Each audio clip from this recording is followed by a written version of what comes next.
வாழி எதிராசன் வாழி எதிராசன் வாழி எதிராசன வாழ்த்துவார் வாழியன வாழ்த்துவார் வாழியன வாழ்த்துவார் தாழ் இணையில் தாழ்த்துவார் விண்ணோர் தலை. ஸ்ரீமதே ரம்யஜாமாத்ரு முனீந்திராய மகாத்மனே ஸ்ரீரங்கவாசினே பூயாத் நித்யஸ்ரீஹி நித்யமங்கலம்.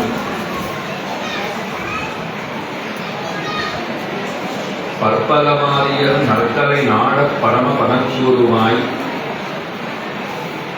நற்பொருள் ஆயிரமாயிரமாய் அருள் நலமுறை நாதலுமாய்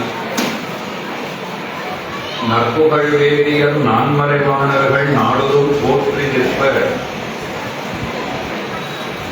ஏற்பான் அண்ணங்கராடியன் மலரடி ஏத்துவன் ஏத்துவனே.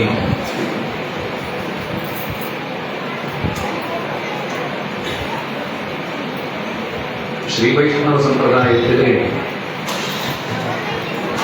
ஆழ்வார்களுக்கும் அவர்களுடைய அருள் செயல்களான திவ்ய பிரபந்தங்களுக்கும் தனி இடம் உண்டு. ஆழ்வார்கள் பகவானிடத்திலே ஆழங்காற்பட்டவர்கள், பெருமானிடத்திலே ஆழ அமிழ்ந்தவர்கள். அந்த ஆழ்வார்களுக்கு என்ன சிறப்புன்னு கேட்டால், அவர்கள் இறைவனாலே நன்கு அனுகிரகிக்கப்பட்டவர்கள். வடமொழியிலே நிர்ஹேதுக கிருபைன்னு சொல்லுவார்கள். கிருபைனா அருள்ங்கிறது அர்த்தம். நிர்ஹேதுக கிருபைன்னு சொன்னால் ஒரு காரணத்தை பற்றி வாராத அருள் அப்படின்னு சொல்லுவார்கள். நான் ஒருத்தருக்கு ஒரு நல்லதை செஞ்சேன், அவர் திரும்ப எனக்கு ஒரு நன்மையை செய்கிறார்னு சொன்னால், நான் ஏதோ நன்மையை செஞ்சேங்கிறதுக்காக அவர் திரும்ப நமக்கு நன்மையை செய்தார்ங்கிறது நமக்கு புரிய வரும். சில இடங்களிலே நாம எந்த நன்மையையும் செய்யாதிருக்கிற போதும் கூட நமக்கு சிலர் சில நன்மைகளை செய்யக்கூடும். அப்ப நம்ம என்ன சொல்லுவோம்? அவர் செய்யணும்னு அவருக்கு அவசியமே இல்லை, ஆனாலும் ரொம்ப அன்போடு இந்த கருணையை செய்தார் அப்படின்னு சொல்லுகிறோம். அவர் இந்த கருணையை செய்யும் அளவிற்கு நான் அவருக்கு ஏதும் செய்தவன் அல்லேன் அப்படின்னு சொல்லுகிறோம். அப்படித்தான் ஆழ்வார்களுக்கு பகவான் அனுகிரகத்தை செய்தான்.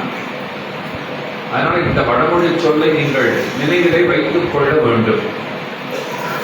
கிருபை, நிர்ஹேதுக கிருபை.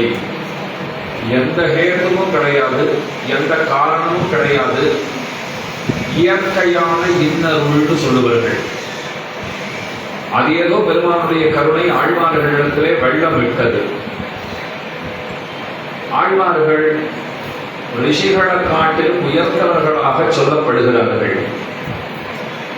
ரிஷிகள் சம்சாரிகளை காட்டிலும் உயர்ந்தவர்கள்.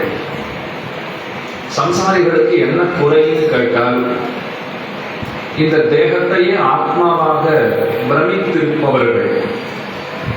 தனிப்பட ஆத்மான்னு ஒன்று இருக்குங்கிறதே சம்சாரிகளுக்கு தெரியாது. அவர்கள் கண்டதே காட்சி, கொண்டதே கோலம்னு இருக்கிறவர்கள். இந்த சரீரத்தை பார்த்துட்டு இதுதான் எல்லாம், இதை பத்திரமா பார்த்துட்டா போதும் அப்படின்னு எண்ணுகிறவர்கள். அடிப்படை அறிவற்றவர்கள் அவர்களை சொல்ல வேண்டும். சாஸ்திரம் அவர்களை எப்படி அழைக்கிறதுனால் தேகாத்மாபிமானிகள் என்று சொல்லுகிறது. இந்த தேகமே ஆத்மா என்று அபிமானித்திருக்கிறவர்கள். ஒரு தவறான புரிதல், அந்த தவறான புரிதலையே சரியாக கருதி கொண்டு வாழ்நாளை கழிக்கிறவர்கள். ஆனால் ரிஷிகள் எப்படிப்பட்டவர்கள்? அவர்கள் ஞானத்தை பெற்றவர்கள். அதுல ஒரு குறை இருக்கு, தங்கள் முயற்சியாக பெறப்பட்ட ஞானத்தை உடையவர்கள். நிச்சயமா சம்சாரிகளை காட்டிலும் உயர்ந்தவர்கள் ரிஷிகள். ஏன்னா அவர்களுக்கு சரீரம் வேற ஆத்மா வேறங்கிறது நல்லா தெரியும். அவர்களுக்கு அறிவு உண்டு, ஆனால் தங்கள் முயற்சியாலே பெறப்பட்ட அறிவு. நான் ஒரு கடைக்கு போறேன், 50 ரூபாய் கடைக்காரர்கிட்ட கொடுத்துட்டு ஒரு 10 கிலோ சர்க்கரை எனக்கு கொடுன்னு கேட்டேன்னால் அவர் என்ன சொல்லுவார்? 1 கிலோ சர்க்கரைக்கே நீ இன்னும் 15-20 ரூபாய் எனக்கு தர வேண்டியிருக்கு, இல்லை இன்னும் ஒரு 30 ரூபாய் தர வேண்டியிருக்கு அப்படின்னு சொல்லுவார். நீ 50 ரூபாய் கொடுத்துட்டு 10-15 கிலோ ரொம்ப அனாயாசமா கேட்கிறாயே, தர முடியாது. அப்ப எத்தனை கொடுக்கிறோமோ அத்தனை தான் நமக்கு நாம கேட்கிற பொருள்ங்கிறது கிடைக்கும். ஒரு பிள்ளை எத்தனை படிக்கிறாரோ அத்தனை தான் பரீட்சை எழுதுவார், அத்தனை தான் மதிப்பெண்களை பெறுவார். அது போல ரிஷிகள் அவர்கள் எத்தனை மெனக்கெட்டார்களோ அத்தனை அறிவை அவர்கள் பெற்றார்கள். முயற்சி அவர்களுடையதாக இருந்ததுங்கிறது ஒரு சிறு குறை. முயற்சி பெருமானுடையதாக இருப்பின் அவர் அள்ளி அள்ளி தருகிறவர். அவர் கொடுக்கிறார்னு சொன்னால் அது அபரிமிதமானது. நாம பண்றோம்னு சொன்னால் அது பரிமிதமானது. பரிமிதம்னு ஒரு சொல், அபரிமிதம்ங்கிறது உங்களுக்கு எல்லாம் தெரிஞ்சிருக்கிற சொல். அபரிமிதம் அளவற்றதுங்கிறது அர்த்தம். பரிமிதம்னா ஒரு அளவுபட்டதுங்கிறது பொருள்.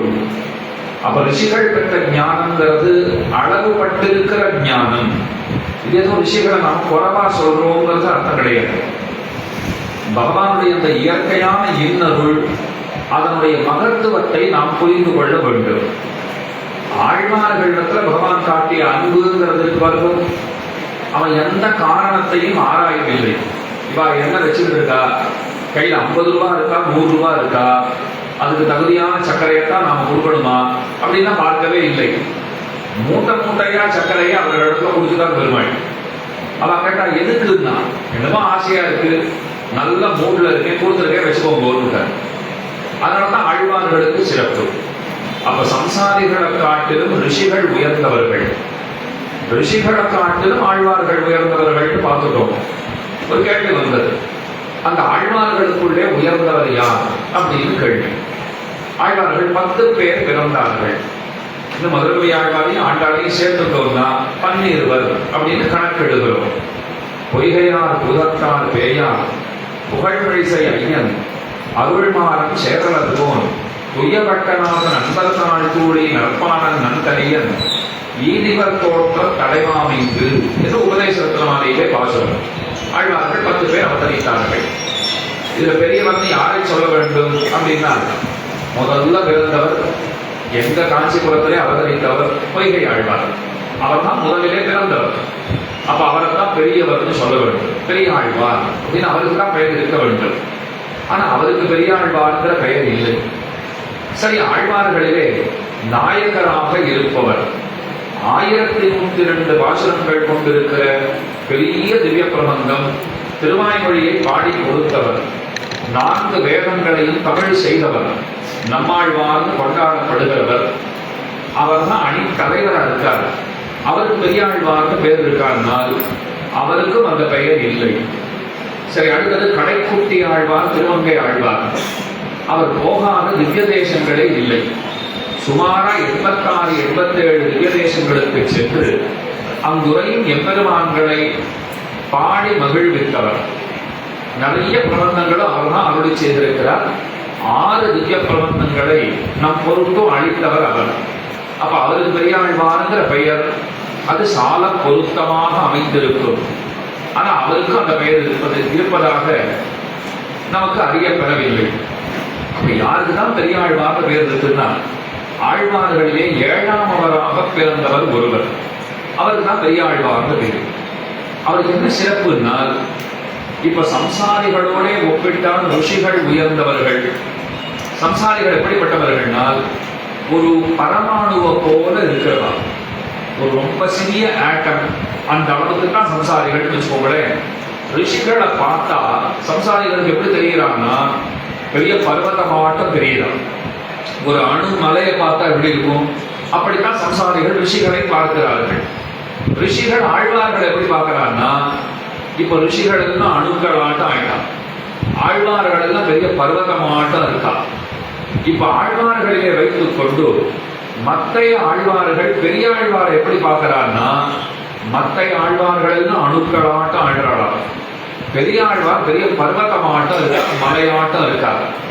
அவருக்கு அப்படி என்ன சிறப்பு அப்படின்னா, கவனமா கேளுங்கோ, எல்லா ஆழ்வார்களும் பகவானுக்கு பல்லாண்டு பாடியவர்கள். அதாவது பெருமான் நன்னா இருக்கணுங்கிற ஆசையோட அவனுக்கு வாழ்த்து சொல்லியவர்கள். அதுல மாற்று கருத்தே கிடையாது. ஆனா அப்பப்போ வாழ்த்து சொல்றதுங்கிறது ஒரு ரகம், வாழ்த்து சொல்றதே வேலை பணியில் இருக்கிறது ஒரு ரகம். இப்ப மற்ற ஆழ்வார்கள் எப்படின்னா, அப்பப்ப வாழ்த்து சொல்லுவா, அப்பப்ப தங்கள் குறைகளையும் சொல்லுவா, அப்பப்ப நீ ஏன் இன்னும் அனுகிரகம் பண்ணலன்னு சண்டை பிடிப்பா, எல்லாம் பண்ணுவா. திரும்பவும் வாழ்த்து சொல்ல ஆரம்பிச்சிருவா. நீ அனுகிரகம் பண்ணாலும் சரி பண்ணலன்னாலும் சரி நீ நல்லா இரு அப்படி திரும்பவும் சொல்லுவா. திரும்பவும் ஏன் இன்னும் என்னை பார்க்காத இருக்கேன்னு சண்டையும் போடுவா. இப்படி மாத்தி மாத்தி பண்றது மற்ற ஆழ்வார்களுடைய வேலை.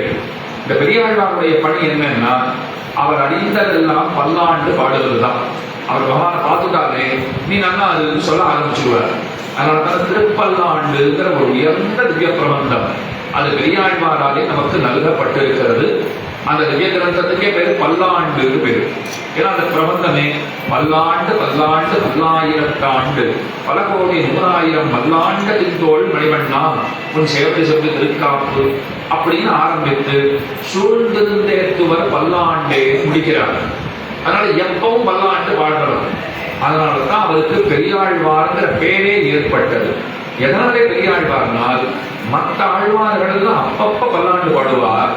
இவர் தான் எப்பவும் பகவான் நன்னா இருக்கணுங்கிற எண்ணத்தோட அவனுக்கு பல்லாண்டு பாடுவதையே தொழிலாக கொண்டிருக்கிறார். அந்த பெருமையினாலே இவருக்கு ஒரு அடைமொழி கிடைத்திருக்கிறது, பெரியவருங்கிற அடைமொழி கிடைத்திருக்கிறது, பெரியாழ்வார்னு சொல்லப்படுகிறார். அப்ப மற்ற ஆழ்வார்கள் எல்லாம் அணுக்களை போல ஆழ்றார், பெரியாழ்வார் பர்வதமாட்ட நிற்கிறார். இப்ப அடுத்து இன்னொரு இடம் நம்ம போயிட்டு இருக்கு. பெரியாழ்வார் அணுவை போல ஆழ்றார். என்ன சுவாமி, சம்சாரிகள் அணுக்களாட்டம் இருக்கான்னு ஆரம்பிச்சு ரிஷிகள் எல்லாம் பர்வதமாட்டம், ரிஷிகள் எல்லாம் அணுக்களாட்டம் ஆழ்றார், ஆழ்வார்கள் எல்லாம் பர்வதமாட்டம், ஆழ்வார்களும் அணுக்களை போல ஆழ்றார், பெரிய ஆழ்வார் பர்வதமாட்டம் பெரிய மலையாட்டம் ஆழ்றார். இது வரைக்கும் புரிஞ்சுடுத்து. இப்ப பெரியாழ்வார் அவரும் அணுவை போல ஆழ்றார். யாருக்கு முன்பாக, ஆண்டாளுக்கு முன்பாக அவர் அணுவை போல ஆழ்றார். ஆண்டாள் பெரிய மலையாட்டம் இருக்கிறாள். இது ஆண்டாளுக்கு இருக்கிற பெருமை. அப்படி என்ன பெருமை கண்டுட்டா ஆண்டாள் அப்படின்னா, ரொம்ப சுலபமான ஒரு சமாதானத்தை சொன்னார். இப்ப ஆழ்வார்களுக்கு எல்லாம் பகவானிடத்திலே காதல் உண்டு, அன்பு உண்டு, அதுல ஒன்றும் சந்தேகமே கிடையாது. இந்த ஆழ்வார்களுக்கு ஒரு குறை என்ன இருந்ததுன்னா, பகவான் புருஷோத்தமன் அப்படின்னு கொண்டாடப்படுகிறார். உயர்ந்த உண்மையான மேலான ஆண்மகன் அவன் தான், அதுல ஒன்றும் சந்தேகமே கிடையாது. அப்ப மற்ற பேரெல்லாம் என்னன்னா, ஏதோ வெளித்தோல்னால ஆண்களா காட்சி அளிக்கிறோமே தவிர, ஆண்மான் எடுத்துக்கொண்டால் அத்தனை பேரும் பெண்பாலினத்தை சேர்ந்தவர்கள் தான். ஆனா என்னதான் ஆன்மாங்கிற ஒரு கணக்கை வைத்துக் கொண்டு பெண்பாலினத்தை சேர்ந்தவர்னு சொன்னாலும், வெளித்தோல்னால ஆணா இருக்கிற ஒருத்தன் பகவான் ஆசைப்படுகிறான்னு சொன்னால், நான் பார்த்து பெருமானே என்ன கல்யாணம் பண்ணிக்கோன்னு நான் கேட்டேன்னா, பார்த்தா இவர் ஆணாட்டமே தெரிகிறார், அவர் புருஷோத்தமன், அவரும் ஆண் தான், இவர் போய் என்ன கல்யாணம் பண்ணிக்கோன்னு கேட்டு இருக்காரு அப்படின்னு ஒரு நமக்கே அது கொஞ்சம் லஜ்ஜையாத்தான் இருக்கும் கேட்கறதுக்கு. அதே ஒரு பெண் ஒரு ஆணை ஆசைப்படுகிறாள், திருமணம் செய்ய ஆசைப்படுகிறாள்னு சொன்னால், பொருத்தமாக பொருத்தனா ஒன்னும் யாருக்கும் கவலையே பட போறதில்லை, நல்ல சம்பந்தம் தான் பண்ணிடலாமேங்கிறார். இப்ப மற்ற ஆழ்வார்கள் எல்லாம் பகவானை ஆசைப்பட்டார்கள். அவளுக்கு ஒரு கஷ்டம் இருந்தது. என்னன்னா, தங்களை பெண்களாக நினைத்துக் கொண்டு பாட வேண்டிய ஒரு நிர்பந்தம் ஏற்பட்டது. திருமங்கை ஆழ்வார் தன்னை பரகால நாயகின்னு நினைச்சது பாடியிருக்கார். நம்மாழ்வார் தம்மை பராங்குஷ நாயகி என்று நினைத்துக் கொண்டு பாடியிருக்கிறார். பாடுறவர் அவர் தான், நம்மாழ்வார் தான் பாட போறார். ஆனா அவர் அப்படி சொல்லுவார். இந்த ஆழ்வார்களே எப்படின்னா, முக்கியமா நம்மாழ்வாரையும் திருமங்கை ஆழ்வாரையும் எடுத்துக்கோங்க. நான்முக கடவுளை போலே இவர்களுக்கும் 4 முகங்கள் உண்டுன்னா, என்னென்ன 4 முகங்கள்னா, காமான கண்மையில பாடுவார். நான் தான் குரு சடகோபன் பாடுகிறேன் அப்படின்னு பாடுவார், அது ஒரு முகம். திடீர்னு தன்னை தலைவியாக எண்ணிக்கொண்டு தலைமகனை நினைத்து உருகி பாடுவாள். இதெல்லாம் சங்க இலக்கியங்கள்ல நீங்க கேட்டுக்கலாம். தலைமகள் பிரிந்து போயிருக்கிற தலைமகனை நினைத்து வாட்ட முருகின்றாள். அவர் எப்ப வருவார்னு எதிர்பார்த்து இருப்பார். அவர் வருகிற நாளைக்காக காத்திருப்பாள். ஏன் வரலேன்னு இங்கே புலம்பி தீர்ப்பாள். இதெல்லாம் தலைமகளுடைய வேலை. அவன் வந்துட்டான்னா சந்தோஷமா இருக்க போறா, பிரிச்சுட்டா துன்பப்பட போறா. அப்ப தன்னை தலைமகளாக தலைவியாக நினைத்து கொண்டு பாடுவதுங்கிறது ஒரு வகை. அவர் 2 முகமாச்சு ஆழ்வாருக்கு. மூணாவது என்னன்னா தோழி பாசுரம்னுவா. அந்த தலைமகளுக்கு ஒரு தோழி இருப்பாளுங்கோ. அந்த தோழி இந்த தலைமகளுடைய நிலைமையை பார்த்துட்டு பாடுற பாடல்கள். தன் ஃப்ரெண்டு இருக்காளேன்னு அவ பாக்குறான். அவன் வரமாட்டேங்கிறான், எங்க போனாலும் அந்த பகவான் தெரியல, முகம் காட்ட மாட்டேன்னு இருக்கிறான். அவன் தான் வராம ஒழிச்சு போட்டானே. இவ என்னத்துக்கு அவனையே நினைச்சு கடந்து உருவெடுப்போ இப்படி நினைச்சு போட்டாளே, சாப்பிட மாட்டேங்கிறாளே, இப்படின்னா சொல்றதுக்கு ஒரு தோழி வேணுமோ இல்லையோ. அந்த தோழியினுடைய குரலை இவர் பதிவு செய்திருக்கிறார். இவரெல்லாம் பாடுறது திரும்ப திரும்ப நீங்க ஒண்ணு ஞாபகம் வச்சுக்கணும். இது எல்லாமே ஆழ்வார்கள் தான் பாடுவார். நம்ம ஆழ்வார் தான் பாடுறார், திருமங்கை ஆழ்வார் தான் பாடுறார். ஆனா ஒரு சமயம் நான் தான் நம்ம ஆழ்வார்னு நல்லா தெளிவா பாடிடுவார். அதே போல திருமங்கை ஆழ்வார் நான் தான் திருமங்கை ஆழ்வார்னு பாடிடுவார். இந்த 2 பேருக்குமே என்ன ஆழ்வம் அப்பப்பன்னா தங்களை தலைவியாக எண்ணிக்கொண்டு தலைமகனை பிரிந்து படும் துயரங்களை பாடுவார்கள். அந்த தலைவிக்கு தோழியாக தங்களையே நினைத்துக் கொண்டு தோழி பாடு பாசுரங்களும் பாடுவார்கள். 3 முகங்கள் பார்த்தாச்சு. இன்னும் ஒரு முகம் இருக்கு. என்னன்னா அந்த தலைவியினுடைய தாயார் பாடுகிற பாசுரம். அம்மான்னு ஒரு திருப்பாடுகிறோ. என்னைக்குமே வீட்டுல வளருகிற பிள்ளைகளை பத்தி யார் நன்கு அறிந்திருப்பார்கள், இல்லை யார் நன்றாக அறிந்து வைத்திருக்க வேண்டும்னு சொன்னால் அந்த பொறுப்பு தாயாருக்கு தான் உண்டு. ஒரு குழந்தை ஏதோ ஒரு தப்பு பண்ணிடுச்சுன்னா அப்பா முதல் கேள்வி என்ன கேட்பார்? தன் மனைவியை பார்த்து, குழந்தைய பார்த்துக்கிறத விட உனக்கு என்ன அத்தனை பெரிய காரியம், எங்க போறான் எங்க வரான்னு எல்லாம் விசாரிக்க மாட்டியா, இப்படித்தான் விட்டுடுவியா? இவருக்கும் சமம்ங்கிறதுல நிச்சயமாக உரிமை இருக்கிறது. இவர் பிழையும் அதிலே இருக்கிறது. ஆனா ஒரு பலாரம் வச்சுட்டாருன்னு வச்சுக்கோங்க, மனைவியை அடிச்சு விடுறார், கேட்கிறார், இப்படித்தான் இருக்கியா பொறுப்பு இல்லாம, இதுதான் நீ குழந்தைய பார்த்துக்கிற லட்சணமானு கேட்கிறார்னால் அப்ப என்ன அர்த்தம்? அந்த பெண்களுக்கு நிறைய பொறுப்புகள் தரப்பட்டு இருக்கிறது. அவளா வாய்ந்தாலும் தெரியாது, ஏற்றி வச்சாச்சுன்னு தான் வச்சுக்கோங்க. எல்லா பொறுப்பையும் அவர்கள் தலையில ஏற்றி வைத்தாயிற்று. குடும்பத்தை நீதான் பார்த்துக் கொள்ள வேண்டும், குழந்தைகளை நீதான் கண்ணுங்கருத்துவாக பார்த்துக் கொள்ள வேண்டும், எங்க வரா எங்க வரா இதெல்லாம் உன்னோட பொறுப்பு தான் அப்படின்னு தலையில ஏற்றி வச்சாச்சு. அப்ப அந்த தாயார் தலைமகளை பார்க்கிறார். அதாவது நம்மாழ்வார் அவர் பண்ற வேதனைகளை அந்த தாயார் பார்த்து பாடினா எப்படி இருக்கும்? நம்மாழ்வார் தான் தலைவி. அந்த நம்மாழ்வாருடைய தாயாராக தலைவியின் தாயாராக பாடுவதும் அவர் தான். அந்த தலைவி படுற பாட்டை எல்லாம் அவர் பாடி வச்சிருக்கார். இப்ப இதெல்லாம் ஏன் இப்போ விலாவரியா சொல்லிட்டு இருக்கேன்னா, ஆழ்வார்களுக்கு தங்களை பெண்களாக எண்ணிக்கொண்டு பெருமானை ஆசைப்பட வேண்டிய ஒரு நிர்பந்தம் இருந்தது. ஏன்னா வெளித்தோலினாலே இவர்கள் புருஷர்களாக ஆகிவிட்டார்கள். பெண் பாவனையை கொண்டு வந்து இவா தங்களுக்கு தாங்களே இல்லை இல்லை நாம ஆன்மான்னு பார்த்தா நாம பெண் தான், நாம பெருமானை ஆசைப்படுவது பொருந்தும் அப்படின்னு ஒரு சமாதானம் சொல்லிட்டு அவன் ஆசைப்பட வேண்டிய ஒரு நிர்பந்தம் ஏற்பட்டது. அந்த நிர்பந்தம் ஆண்டாளுக்கு இல்லைங்கிறது தான் அவளுடைய சிறப்பு. ஏன்னா இயல்பாகவே பெண் பிள்ளை 5 குடிக்கொரு சந்ததியாய் ஆழ்வார்கள் தன் செயலை விஞ்சி நிற்கும் தன்மையராய் பிஞ்சாய் பழுத்தாளை ஆண்டாளை பத்தியுடன் நாடும் வழுத்தாய் மனமே மகிழ்ந்து பாசுரம். 5 குடிக்கொரு சந்ததியாய். இந்த ஆழ்வார்களே எப்படிப்பட்டவர்கள்னா பயப்படுகிற குடியினா, பயப்படுற கூட்டம். என்ன பயம் ஆழ்வார்களுக்கு? நான் சொன்னேன், நாங்களும் தான் பயப்படுற கூட்டம் தான். எப்ப என்ன ஆகுமோங்கிற பயம் நமக்கு தான் இருக்கா இல்லையான்னா நல்லா இருக்கு சுவாமி, அதோட குறவே கிடையாது. அந்த பயம் இருந்துட்டே தான் இருக்கு. எத்தனை நன்மைகள் தொடர்ச்சியா வந்தாலும் சில பேர் சந்தோஷமா இருக்க மாட்டாங்க. நான் கேட்டேன், ஏன் சந்தோஷமாக இல்லை? ஆனா வீடு வாங்கணும்னு ஆசைப்பட்டீங்களோ வீடு வாங்கிட்டீங்கோ, பசங்களுக்கு கல்யாணம் பண்ணணும்னு ஆசைப்பட்டீங்களோ பசங்களுக்கு கல்யாணம் ஆயிடுச்சு, குழந்தைகள்லாம் பிறந்தாச்சு, கார் வாங்கணும்னு ஆசைப்பட்டீங்களோ கார் வாங்கியாச்சு, எல்லாம் கிரமமா தானே நடந்துட்டு இருக்கு, ஏன் கவலைப்படணும்னா அவர் சொன்னார், இதெல்லாம் கிரமமா நடக்கிறா போல துன்பமும் அப்படி கிரமமா வந்துடுமோன்னு பயமா இருக்குன்னா அது வரது வரத்தான் போகுது. ஒரு விஷயம் இப்படி சொல்லலாம், துளசிதாசன் சொல்றார், எது வரப்போறது இல்லையோ அது வரப்போறது இல்லை, நீ கவலைப்பட வேண்டியது இல்லை. எது வரப்போறதோ அது வரத்தான் போகுது, அதுக்காக நீ கவலைப்பட வேண்டியது இல்லை. வரப்போறத தடுக்க முடியாது, வராததை கூப்பிட முடியாது. கவலைப்பட்டு என்ன ஆகுது? இப்போ இன்றைக்கு சௌக்கியமா பகவான் வச்சிருக்காரா, இன்றைக்கு சௌக்கியமாக இருந்து விட வேண்டியது. அப்ப நமக்கெல்லாம் பயம் இருக்கிறது, என்னாகுமோ ஏதாகுமோங்கிற கவலை இருக்கிறது இல்லையோ. ஆழ்வார்களுக்கு அந்த கவலை இருக்கு. அப்ப என்ன சுவாமி அவர்கள் ஆழ்வார்கள் எங்களை மாதிரி தானா, நமக்கு என்ன ஆகுமோங்கிற பயம், அவர்களுக்கு பகவானுக்கு என்ன ஆகுமோங்கிற பயம். பயம் வேணும்னா பொதுவா இருக்கே தவிர அந்த பயத்துக்கான காரணம் நான் என்ன பத்தி கவலைப்பட்டு பயந்து இருக்கேன். ஆழ்வார்கள் பகவானை பத்தி கவலைப்பட்டு கொண்டு அவர்கள் பயந்து கொண்டிருக்கிறார்கள். அதனாலதான் அந்த ஆழ்வார்கள் கூட்டத்திற்கே அஞ்சும் குடி பயப்படுகிற கூட்டம்.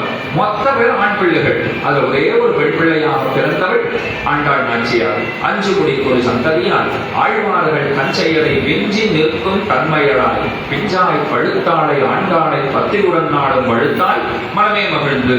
இந்த பெரிய குடும்பத்துக்கு ஒற்றை பெண் பிள்ளை.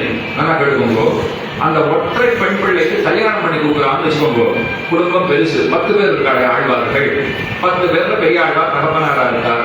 மற்ற ஆழ்வார்கள் எல்லாம் சில பேர் பெரியப்பாக்களாக இருக்கிறார்கள், சில பேர் சிறிய தகப்பனார்களாக சித்தப்பாக்களாக இருக்கிறார்கள்.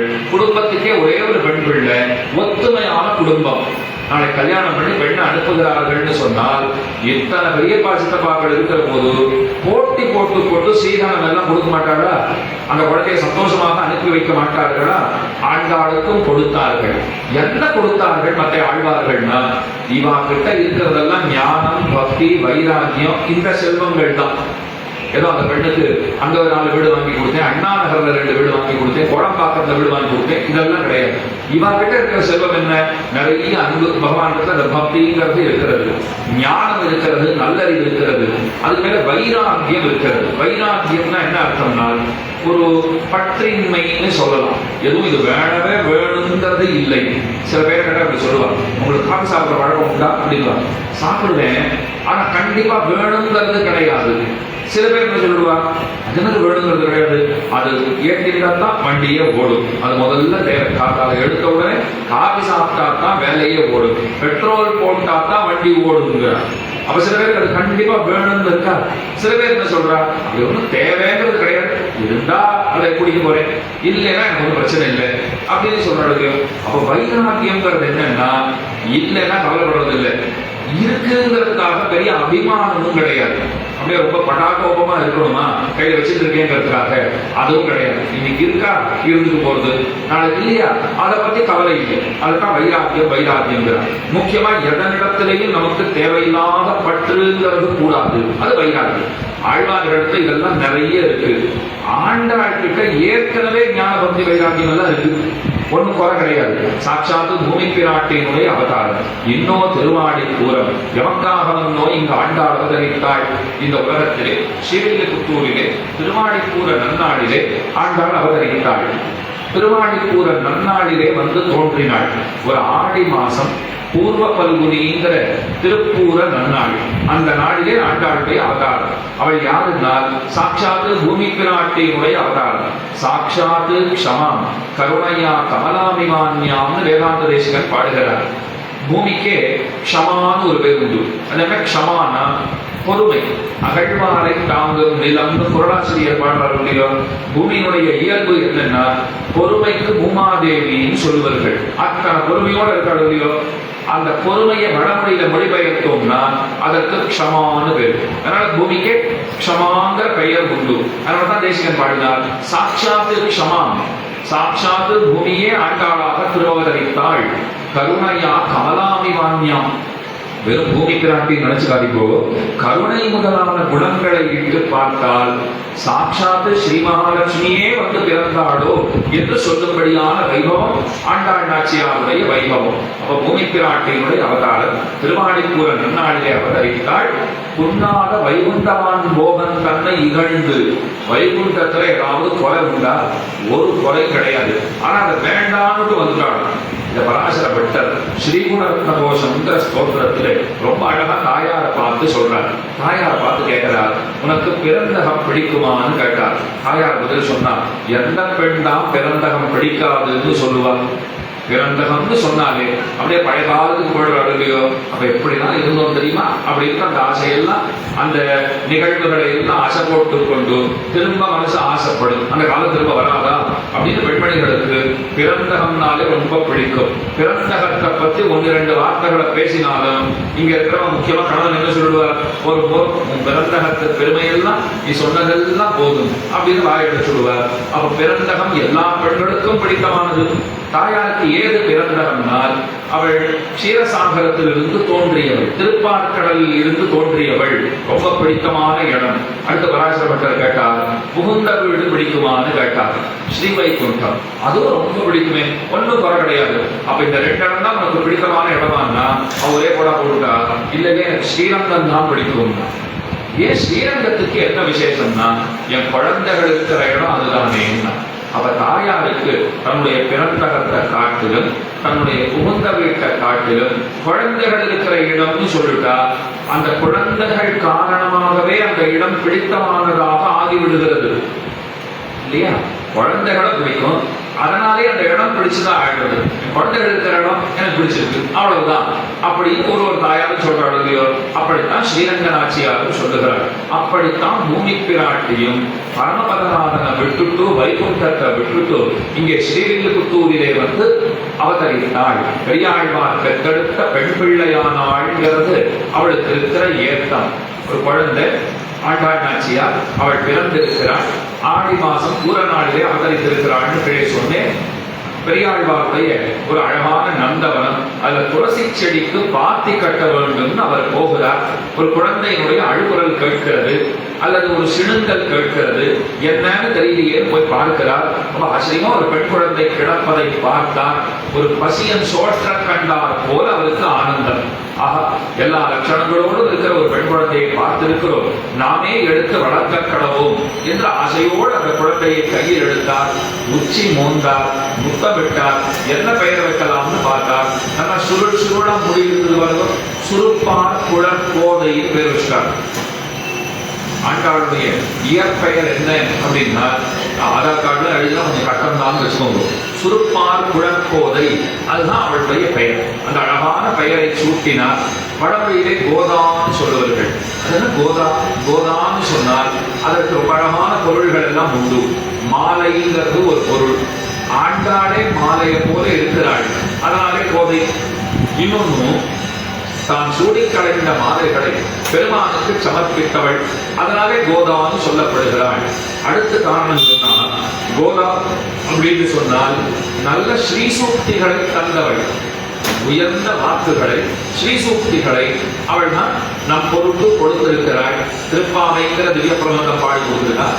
நாச்சியார் திருமொழிங்கிற 143 பாசுரங்கள் அதுவும் அவளாலே நம் பொறுப்பு தரப்பட்டுள்ளது. அப்ப இந்த 2 கிரந்தங்களை நம்ம கொடுத்துருக்காள் இல்லையோ, அதனால கோதான்னு பேரு. உங்களெல்லாம் கேட்டா உங்களுக்கு பதில் சொல்ல தெரிஞ்சிருக்கணும். ஆண்டாளுக்கு எதனாலே கோதான்னு பேரு அப்படின்னு ஒருத்தர் கேட்டா நீங்க என்ன தெரியுமா சொல்லணும்? திரும்ப முதல்ல ஒரு இயற்பெயர் இருக்கிறது, சுருப்பார் குழற்கோதை. இதுதான் அவ அப்பா பெரியாழ்வார் சூட்டிய பெயர். அப்ப எதுக்கு இருக்கிறத கேட்பார். அது என்ன சுருப்பார் குழற்கோதைன்னா என்ன அர்த்தம் அப்படின்னா, நம்ம சுருள் சுருளா முடி இருந்தது அந்த குழந்தைக்கு, அந்த குழந்தைக்கு அதையே பெயரா வச்சுட்டா. அடுத்து கோதானா என்ன அப்படின்னா, கோதான மாலைன்னு அர்த்தம். அவளே மாலையாட்டம் பகவானுக்கு, இது ஒரு அர்த்தம். அவள் சூடி கலைந்த மாலைகளிலே பெருமானுக்கு பெரு விருப்பம் உண்டு. சூடி கொடுத்த சுடற்கொடி, அதனாலே கோதா, இது ஒரு அர்த்தம்.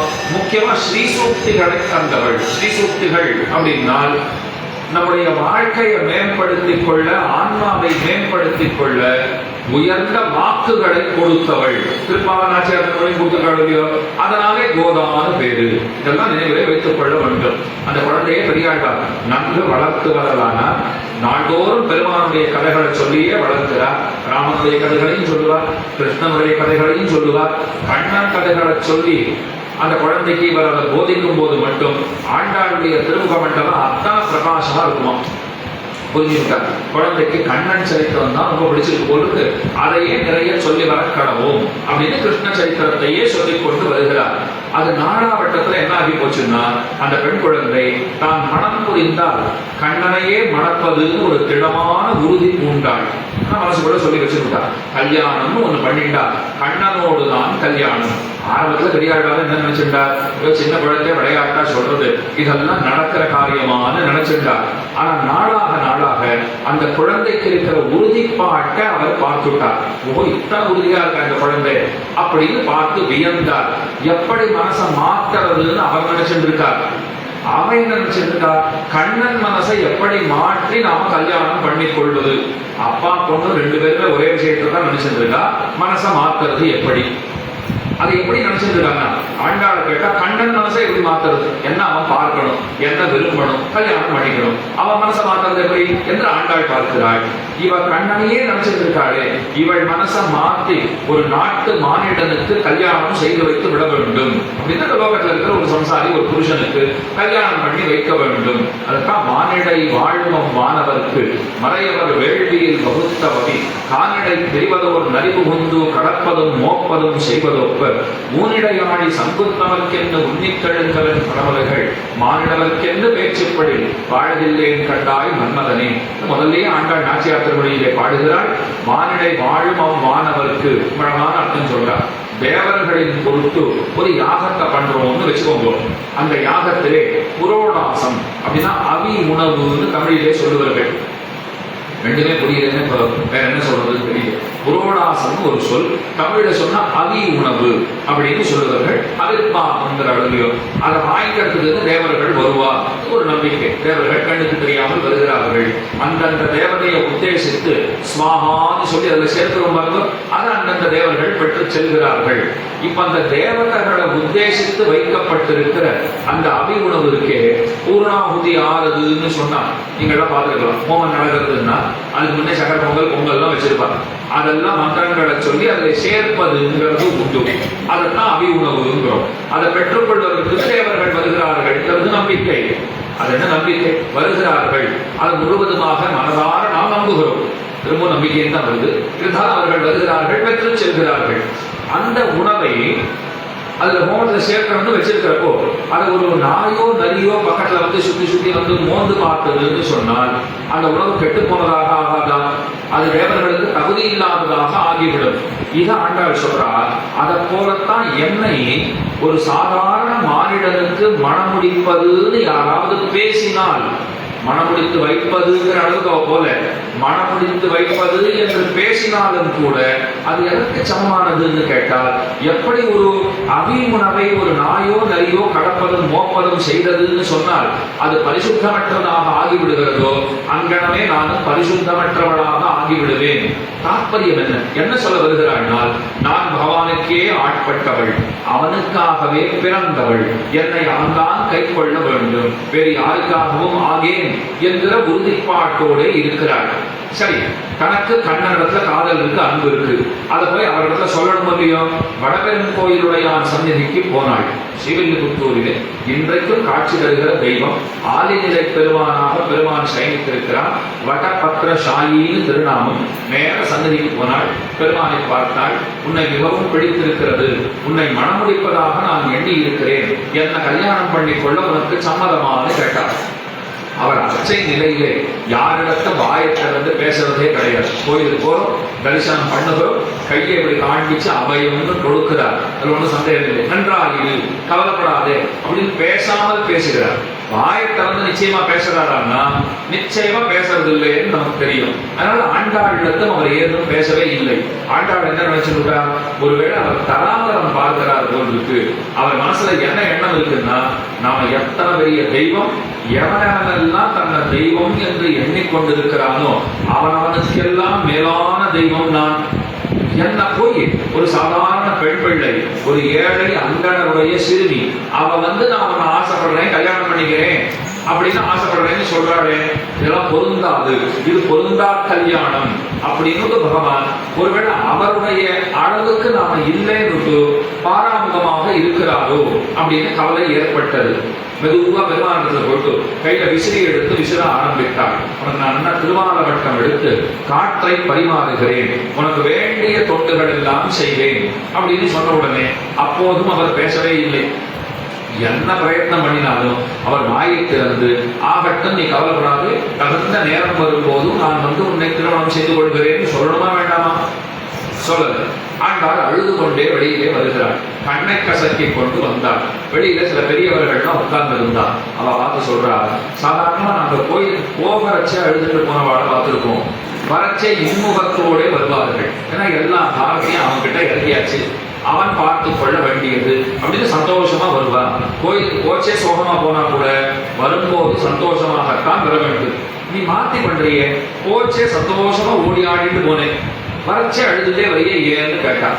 உடனே ஆண்டாளும் மொத்தத்தையும் சொல்லிட்டா, உள்ள என்ன நடந்ததுன்றத சொல்லிட்டா. நான் போனேன், என்னுடைய அன்பை சொன்னேன், என்னை கல்யாணம் பண்ணிக்கோன்னு கேட்டேன், அவர் வாய் பேசாம இருக்கிறார், என் மனசெல்லாம் ரொம்ப பாரமா இருக்கு, அப்படியே தொண்டையெல்லாம் விக்கித்து போய் இருக்கிறேன், என்னால பேசவே முடியல அப்படின்னு கதற ஆரம்பித்தாள். அந்த பெரியவர்கள் சொன்னா, நீ கண்ணனை புரிந்து கொள்ள வேண்டும், அவர் மாயக்காரர், ரொம்ப விசித்திரங்கள் எல்லாம் பண்ணுகிறவர், அவ்வளவு சுலபமா பக்தர்களுக்கு வசப்பட மாட்டார், பக்தர்களுக்கு தன்னையே எழுதி கொடுக்கிறவர் தான், ஆனா கொஞ்சம் விளையாடிட்டு தான் தன்னை கொடுப்பார், இது அவருடைய இயல்பு, அவரை வசப்படுத்த வழி உண்டான்னு ஆண்டாள் கேட்டார். அப்ப பதில் சொல்றார், உங்களுக்கு தெரிஞ்சிருக்குமே, கோபிகைகள்னு எத்தனை அன்போட கண்ணனிடத்திலே பழகினார்கள் ஆண்டாளத்துல இதை சொல்றார். உனக்கு தெரியுமா, கோபிகைகளை பத்தி கேள்விப்பட்டிருக்கியா? உனக்கு என்ன தெரியும்? அப்பா விஷ்ணு சித்தர் சொல்லியிருக்காரு, பெரியாழ்வார் சொல்லியிருக்காரு, கோபிகைகள் கண்ணனே தங்களுக்கு எல்லாம் என்று வாழ்ந்தவர்கள். பெரியவர் வந்திருக்காரு, அவர் பெயரை சொல்லி அறிமுகப்படுத்த கோபிநாதன், இது கண்ணனுடைய பெயர். கோபிகைகளுக்கெல்லாம் நாதனாக இருக்கிறவர், கோபிகைகளுக்கு எல்லாமுமாக இருக்கிறவர் கண்ணன். அதனாலதான் அவருக்கு கோபிநாதன் பேரு, கோபிகாரமணன் பேரு, இந்த பெயர்கள் எல்லாம் கொடுத்திருக்காரு. கோபிகைகளை தனக்கு எல்லாமாக கொண்டிருப்பவர் கண்ணன், தன்னையே எழுதி கொடுத்தவர் அப்படின்னு அவரை சொல்ல வேண்டும். அந்த கோபிகைகளுக்கும் கண்ணன் தான் எல்லாம், உண்ணும் சோறு பருகும் நீர் தின்னும் வெத்திரையும் எல்லாம் கண்ணன் ஆழ்வார் பாடுவார். அத போல தாரக போஷக போக்கியம் எல்லாமே கண்ணன் தான். கண்ணன் இல்லைன்னா ஒன்றும் நடக்காது, வேற எதுவுமே வேண்டாம் அப்படிங்கிற இயல்பு கோபிகைகளுக்கு உண்டு. கண்ணனுக்கும் அப்படித்தான், கோபிகைகள்னா பிராணன். ஆனா இவர் என்ன பண்ணுவார்னா, விளையாட வருவார், விளையாடிலே இருந்துச்சு மறைஞ்சு கொள்வார். கோபிகைகள்லாம் தேடுவார், இத்தனை நாள் இங்க இருந்தானே, இப்ப எங்க போனோம், ஒரு தேடி பார்த்து வருவோம் அப்படின்னு எங்க போனாலும் கிடைக்கவே மாட்டார் கண்ணன். ஒரு குழந்தை வேடிக்கையா சொல்லிட்டு, நாங்க எல்லாம் கண்ணாமூச்சி விளையாட்டு விளையாடணும் அப்படின்னு ஒரு கதை ஆரம்பிச்சு. நான் கேட்டேன், என்ன ஆச்சுன்னு கேட்டேன். கண்ணாமூச்சி விளையாட்டு ஆரம்பிச்சோம், நான் தான் கண்டுபிடிக்கணும். ஒரு செவத்துல போய் மூஞ்சி அப்படியே புதைச்சிட்டு இந்த ரெண்டு கைகளை அப்படி கண்களுக்கு மறைவாக வைத்துக் கொண்டு நான் 20 வரைக்கும் எண்ணுகிறேன். நாமளும் சின்ன வயசுல விளையாடிக்கிற விளையாட்டு தான். 1 2 3 4 5 6 சில குழந்தைகள் 1 2 3 4 14 17 19 20 யாருக்கும் ஓடி ஒழிகிறதுக்கே அவகாசமே கொடுக்காது. அது 20 வரைக்கும் கொஞ்சம் நிதானமா என்னத்தானே போய் ஓடி ஒழிய முடியும் எல்லாரும். ஒரு குழந்தை வேடிக்கையா சொல்லிட்டு, கண்ணாமூச்சி விளையாட்டு நான் தான் தேடணும். நான் தேட ஆரம்பிச்சேன், ஒரு 5 நிமிஷம் தேடினேன், யாருமே கிடைக்கல. சரி எங்க போனாலும் தெரியல அப்படின்னு நான் வீட்டுக்கு வந்துட்டேன். நான் கேட்டேன், அப்புறம் என்ன ஆச்சுன்னு, என்ன எல்லாரும் தேடிட்டு இருக்கான்னு, மற்ற பேருக்கு நான் எங்க போனேன்னு தேடிட்டு இருக்கான். அதை போல இந்த கண்ணன் விளையாடுவார், ஆனா அப்பப்ப எங்கேயோ மாயமா போடுறாரு, எங்க போறாரு வரான்னு தெரியறது இல்லை. இந்த பெண்கள் எல்லாம் பேசிட்டான், எப்ப வரான் எப்ப போறாங்கிறது ஒன்றும் நிச்சயமா நமக்கு தெரியறா போறதே இல்லை. அவன் இல்லாம நம்மளால இருக்கவும் முடியல, இது அவனுக்கு புரிஞ்சிருக்கான்னு தெரியல, புரிஞ்சிருந்தா இப்படி விட்டுட்டு போவானா, இப்படி பாடா படுத்தலானே அப்படின்னு இந்த பெண்கள் எல்லாம் பேசிக்கொண்டார்கள். என்ன செய்யறதுன்னே தெரியலையே, அவனை திட்டவும் முடியல, பிடிச்சு வச்சுக்கவும் முடியல, சரி வரமாட்டேங்கிறானே, ஒன்றியத்தை இனிமே வேண்டாம்னு முடிவெடுக்க முடியல, என்ன பண்றதுன்னே தெரியல அப்படின்னு பேசிக்கொண்டார்கள். அப்போ ஒரு பெண் பிள்ளை சொன்னார், என்கிட்ட ஒரு யோசனை இருக்கு, நீங்க எல்லாம் கேட்கறதா இருந்தா சொல்றேன்னா. நான் சொன்னேன், யோசனை வேணும், அதுக்குதான் இப்ப இந்த மீட்டிங்கே போட்டுருக்கோம். உடனே ஒருத்தி சொன்னாள், கண்ணனை பெருசா நம்பி பிரயோஜனம் இருக்கிறதா எனக்கு தெரியல, இதை சொல்றதுக்கு தான் எழுதியப்போ அவன் இல்லாத நம்மளால வாழவே முடியாது தெரியுமோ இல்லையோ மீதி பேர் தான் கேட்டா. அந்த பெண் பிள்ளை சொன்னா, உங்க நிலம் மட்டும் அப்படி இருக்கு, என் நிலமையும் அப்படித்தான், நான் என்ன சொல்ல வரேன்னு முதல்ல கேட்டுக்கோங்க. அவர் இல்லாத நம்மளால வாழ முடியாது, ஆனா அவர் தான் ஏமாற்றவரா இருக்காரே, சரி அதுக்கு என்ன பண்ணலாம், இப்போ நாம வேணும்னா இப்படி பண்ணலாம், நம்ம கூட்டத்திலேயே கண்ணனை போல இருக்கிற ஒரு பெண் பிள்ளையை தேடி பிடிப்போம். ஆகிறதுக்கு கண்ணனை போல கலையா இருக்கணும், அது ரொம்ப முக்கியம்.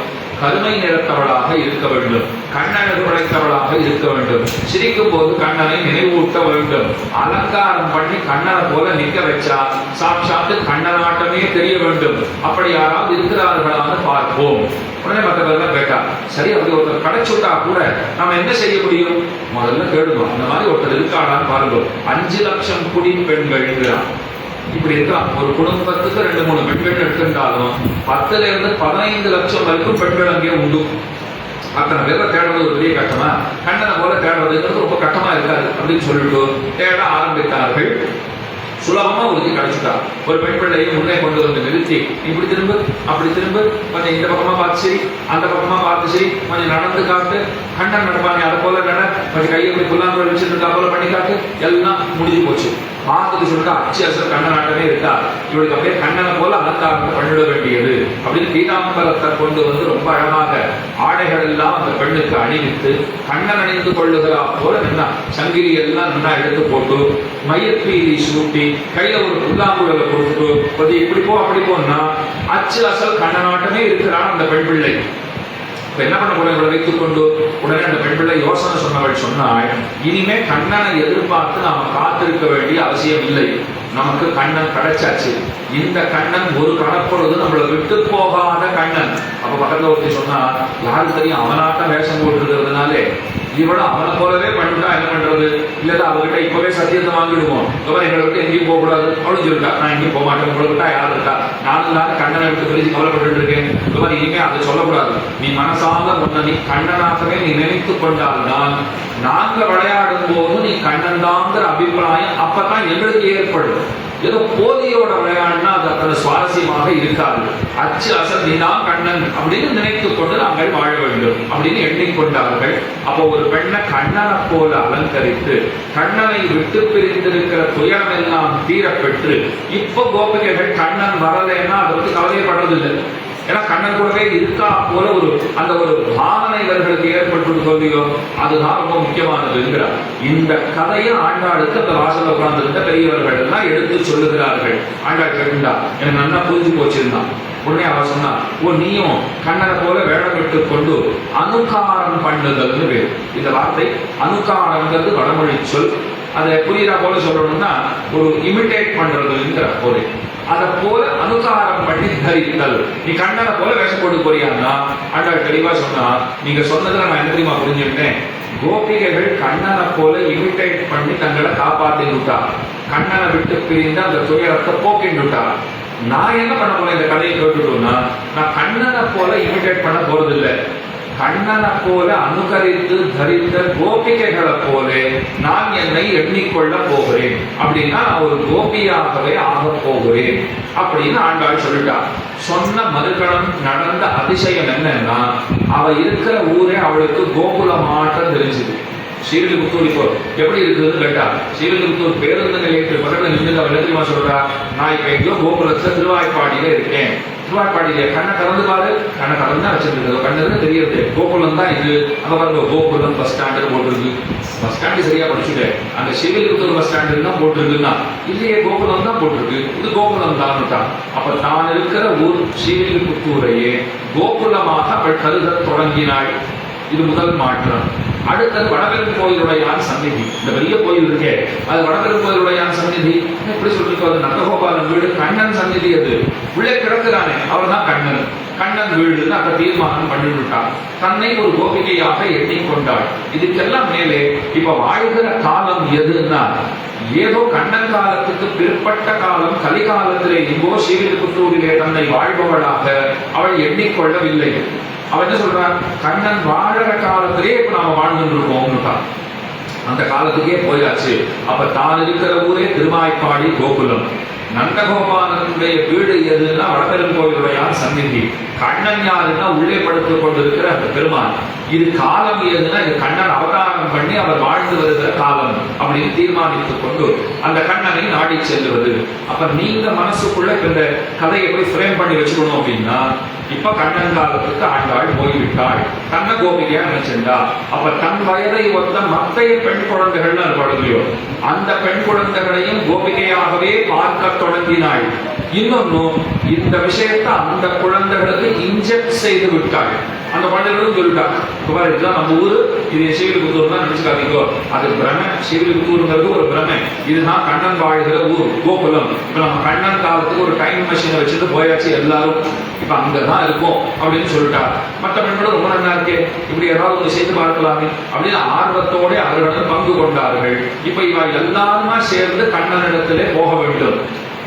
எதுக்கு போகணும்? இப்ப அவர்கிட்ட போய் என்ன செய்யணும்னு கேட்டால் இதைத்தான் பராசர பட்டர் ரொம்ப ஆச்சரியமான ஒரு ஸ்லோகத்தாலே நமக்கு காட்டி தருகிறார். திருப்பாவையினுடைய தனியனாக அமைந்திருக்கிற ஸ்லோகம். நீளாதுங்க ஸ்தனகிரி நடி சுத்தம் உத்போத்திய கிருஷ்ணம் பாராத்யம் ஸ்வம் ஸ்ருதி சத சிரசித்தம் அத்தியாபயந்தி ஸ்வச்சித்தாயாம் ஸ்ரஜினிகடிதம் யாவதாத்திருத்திய முக்தே கோதாதஸ்யை நமைதமிதம் பூய ஏவாஸ்து பூயான்னு ரொம்ப உயர்ந்த தனியன் பராசர பட்டர் சில காலம் திருக்கோட்டியூரிலே எழுந்தருளி இருந்தார். ஸ்ரீரங்கத்தில் அவருக்கு ஏதோ தொந்தரவுகள் ஏற்பட்டது. திருக்கோட்டியூருக்கு போனார். அங்க போய் நித்தியமும் பகவான மங்களாசாசனம் பண்றார். அங்க இருக்கிற பெருமாளை சேவிக்கிறார்.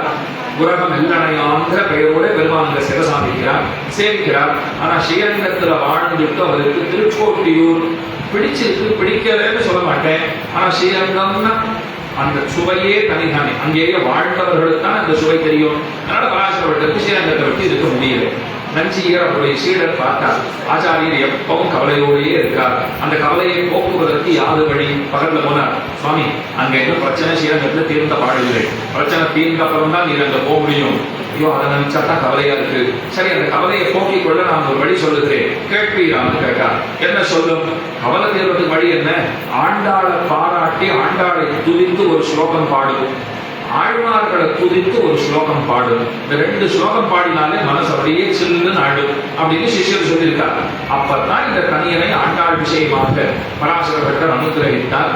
அதை போல ஆழ்வார்களை கொண்டாடி பூதம் சரஸ்ச மகாத்மய பட்டநாத ஸ்ரீ பக்திசார குலசேகர யோகிமாகாது பக்தாங்கிரேணு பரகால யதீந்திர மிஸ்ரான் ஸ்ரீமத் பராங்குஷவனின் பிரணதோஸ்மி நித்யங்கிற உயர்ந்த ஸ்லோக ரத்னம்.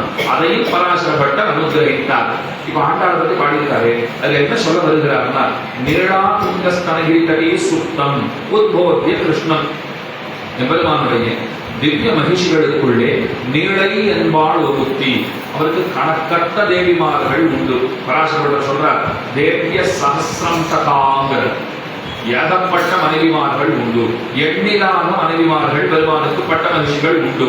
அதுல பிரதானிகள் யாவர் அப்படின்னா ஸ்ரீதேவி ஸ்ரீ மகாலட்சுமி சொல்லுகிறோம். பூமாதேவி பூமி பிராட்டியார். பின்னைன்னு ஒருத்தி உண்டு. அதான் நப்பின்னை தமிழில் சொல்லுகிறோம். அவள் தான் நப்பின்னைன்னு பெயர் எடுத்திருக்கிறாள். அவளுக்கு இயற்பெயர் பின்னை என்பது. கேட்டார், அது என்ன பின்னைன்னு எதனாலே பெயர்னா, ஸ்ரீ மகாலட்சுமிக்கும் பூமி பிராட்டியாருக்கும் பின்னே வந்தவளாக இருக்கிறபடினாலே அவளுக்கு பின்னைங்கிறதே பெயராக ஏற்பட்டது. அவன் நப்பின்னைன்னு சொல்றாளேன்னா அது ஒரு சிறப்பு எழுத்து. நப்பின்னை. இப்போ கீரங்கிறோம், நக்கீரர்னு சொல்றோம்னா அது போல பின்னை நப்பின்னை, அது சிறப்பு கூட்டி சேர்க்கப்பட்டிருக்கிறது. அதனால நப்பின்னை பிராட்டி நீளாதேவியினுடைய அவதாரமாக பிறந்தவள். நீளை என்பவள் பெருமானுடைய முக்கியமான பட்ட மகிழ்ச்சிகளுக்குள்ளே ஒருத்தி. பராசர பட்டர் ரொம்ப அழகா பாடுறார். பெருமான் பின்னாடியே ஸ்ரீ மகாலட்சுமியும் பூமி தேவியும் போறா. இந்த பூமி தேவிக்கு பின்னாடி நீளாதேவி போறா. அப்ப ஸ்ரீ மகாலட்சுமியை பின்தொடர்ந்து 2 பேர் போற பருவம் பார்க்கறதுக்கு எப்படி இருக்கான்னா, தாயார் அப்படியே தொடர்ந்து போகிற நிழல் போல் மலர். ஆழ்வார் பாசுரத்தை ரொம்ப அழகா வடமொழியில பராசர பட்டர் காட்டி தருகிறார். பின்தொடர்ந்து போகிற நிழல போல இவா போறா.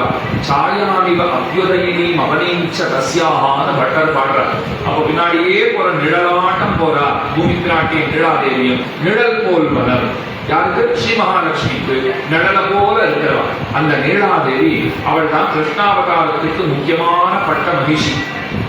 அந்த நப்பின்னை பிராட்டி அவளை பெருமான் அணையிலே தள்ளி படுக்கைகள் தள்ளினார். அவளுடைய பொங்கத்தளத்துல தலையை வச்சு நன்னா படுத்துட்டார் பெருமாள். அதுதான் நீளாதுங்க ஸ்தனகிரி தடி சுத்தம். தூங்கியே போயிட்டார் பெருமாள். ஆண்டாள் பக்கத்துல போனார். அவனை எழுப்புகிறாள். இப்போ ஒரு கோபிகையா மாறிட்டா ஆண்டாள். நேர போனா பெருமானை எழுப்புகிறாள். முதுகுல கட்டுறார். அவர் யோசனை பண்ணார், யாரு இப்போ இந்த வேலையில நம்மளை கட்டுறது யாரு அப்படின்னு அவர் நினைச்சிட்டார். அதான் ஆண்டாள் வந்திருக்கேன், எழுந்துரு, எவ்வளவு நாளைக்கு தூங்கிட்டே இருப்பேன். பெருமான் விழிச்சிருந்து அப்படி கண்ணை தொடச்சிட்டு கேட்கிறார், எதுக்காக என்ன எழுப்பினேன்னா, நான் உன்னுடைய சொத்து, அதை உனக்கு சொல்லணும்னு தான் வந்திருக்கேன். என்னை நீ உபயோகப்படுத்திக் கொள்வாய். பாராத்தியம் ஸ்வம் ஸ்ருதி சத சிரசித்தம் அத்தியாபயந்தி. உன்னோட ஒரு சொத்து எங்ககிட்ட இருக்கு. அந்த சொத்து உன்னுடையதுன்னு சொல்லி அதை உங்ககிட்ட தரணுங்கிறதுக்காகத்தான் நான் வந்திருக்கிறேன்னு சொன்னாள். அத்தியாபயந்தி, ஒரு டீச்சரை போல வேலை பார்த்துருக்கான். கையில குச்சி எடுத்துட்டு பசங்களை மிரட்டுறதுக்கு போவாள் இல்லையோ, அதை போல பகவான மிரட்டியிருக்கான். பெருமான் கேட்டார், என்னன்னு கேட்டார். தொண்டுகள் செய்ய வந்திருக்கிறேன், என் இடத்திலே தொண்டுகளை பெருவாயாக தூக்கிவாறு போட்டது பெருமாள். ஏன்னு சொல்றேன், கவனமா கேளுங்கோ. நாம் எல்லாம் இருக்கோம். நாம் எல்லாம் யாருன்னா பகவானுக்கே ஆட்பட்டவர்கள். இந்த பகவானுக்கே சொன்ன பார்த்தோம், அதுதான் ரொம்ப முக்கியமானது. நான் வேணும்னா இப்படி சொல்லியிருக்கலாம், பகவானுக்கு ஆட்பட்டவர்கள் அப்படி சொன்னா என்ன அர்த்தமாகும்? பகவானுக்கும் ஆட்பட்டவர்கள், இன்னமும் சில பேருக்கு ஆட்பட்டவர்கள் பொருள் கிடைக்கும். அங்க நன்னு பகவானுக்கே ஆட்பட்டவர்கள்னால் அவனுக்கே அற்று தீர்ந்தவர்கள். அதை நாம எத்தனை பேர் தெரிஞ்சுட்டு இருக்கோம்னா, பல பேருக்கு தெரியறது இல்லை. தெரிஞ்சிருந்தாலும் அது பெருசா அனுஷ்டானத்திலே வருவதில்லை. இந்த உலகத்தை ஒன்று பார்க்கலாம். நீதிமன்றம் சில தீர்ப்புகளை கொடுக்கறதுன்னா எல்லா இடத்துலையும் அது அமலுக்கு வந்துடுத்தான்னு கேட்டா, பல தீர்ப்புகள் இன்றளவுக்கும் பல இடங்களிலே அமலுக்கு வரவே இல்லை. தீர்ப்பு வரலையா சுவாமின்னா, தீர்ப்பெல்லாம் நல்லா தான் வந்திருக்கு, அமலுக்கு வரலைங்களா, இன்னும் அது நடைமுறைக்கு கொண்டு வரப்படலை அப்படிங்கிறான். அப்ப சட்ட புத்தகத்துல வந்தாச்சு, பிராக்டிஸ்ல வரலைங்கிறான். இன்னும் பிராக்டிஸ்ல வரல.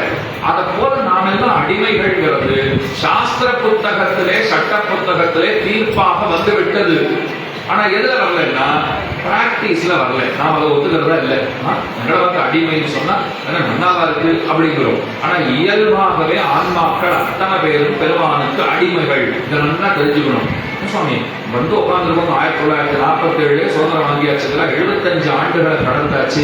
இப்ப போயிட்டு அடிமைகள்னா நம்முடைய சுதந்திர தன்மை எதிரே இருக்கிறதுனால் அடிமையா இருந்தால்தான் நாம் அடிமைங்கிறத உணர்ந்தால்தான் நமக்கு சுதந்திரமே உண்டு. இப்ப தேகத்தை இட்டு பார்த்தாதீங்க.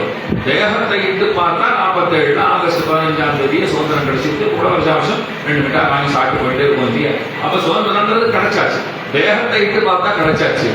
ஆத்மாவை இட்டு பார்த்தால் நான் அடிமைன்னு புரிஞ்சுண்டாத்தான் எனக்கு சுதந்திரமே உண்டு.